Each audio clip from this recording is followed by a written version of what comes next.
நம்மளுக்கு வந்து by sell sell by அப்படின்னா என்னன்னு தெரிஞ்சுப்போம். ஃபர்ஸ்ட் வந்து பை செல், அதாவது வாங்குவது விற்பது. இது எல்லாருக்குமே தெரிஞ்ச ஒன்று. நம்ம ஒரு கடைக்கு ஓனர் அப்படின்னு நினச்சிப்போம்.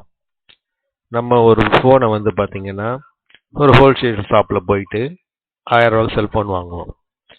அதை நம்ம கடையில் வச்சுட்டு கஸ்டமர் வந்தாங்க அப்படின்னா நம்ம ஒரு லாபத்துக்கு, உதாரணத்துக்கு சொல்கிறேன், 2000 ரூபா அப்படின்னு வைப்போம்.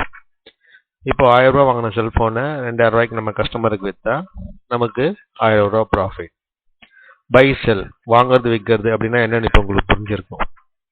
நெக்ஸ்ட், எல்லாருக்கும் கன்ஃபியூஸ் ஆகுறது இதில் தான், செல் பை, அதாவது விற்பது வாங்குவது. இப்போ வந்து நம்ம கையில் ஒரு செல்ஃபோன் இருக்குன்னு நினச்சிப்போம். நம்ம ஒரு சாதாரண ஆள். நம்மளோட ஃப்ரெண்டு யாராவது ஒருத்தர் வந்து கேட்குறான், டே ஃபோன் நல்லா இருக்கு, 2000 ரூபாய்க்கு எனக்கு செல்ஃபோன் தரியா அப்படின்னு சொல்லிட்டு கேட்குறான். நம்ம அவங்ககிட்ட விற்றுருவோம். ஃபர்ஸ்ட் விற்றுட்டு கையில் காசு வாங்கிடுவோம், 2000 ரூபாய். இப்போ நம்ம அந்த ஹோல்சேல் ஷாப்பில் போயிட்டு 1000 ரூபா கொடுத்துட்டு செல்ஃபோன் வாங்குவோம். ஏன்னா ஹோல்சேல் ஷாப்பில் 1000 ரூபா தான் செல்ஃபோன்.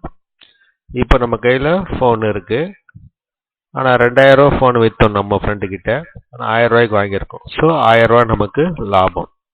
விற்கிறது வாங்கிறது அப்படின்றது இதுக்கு அது உதாரணம். உங்களுக்கு புரிஞ்சிருக்கும்னு நினைக்கிறேன், பைனா என்ன செல்னா என்னன்ட்டு. செல் பை, பை செல், வாங்குவது விற்பது, விற்பது வாங்குவது. புரிஞ்சிருக்கும்னு நினைக்கிறேன். திரும்ப வேணா கூட இந்த வீடியோ கேட்டு பாருங்க, கரெக்டாக புரியும் உங்களுக்கு. தேங்க்யூ.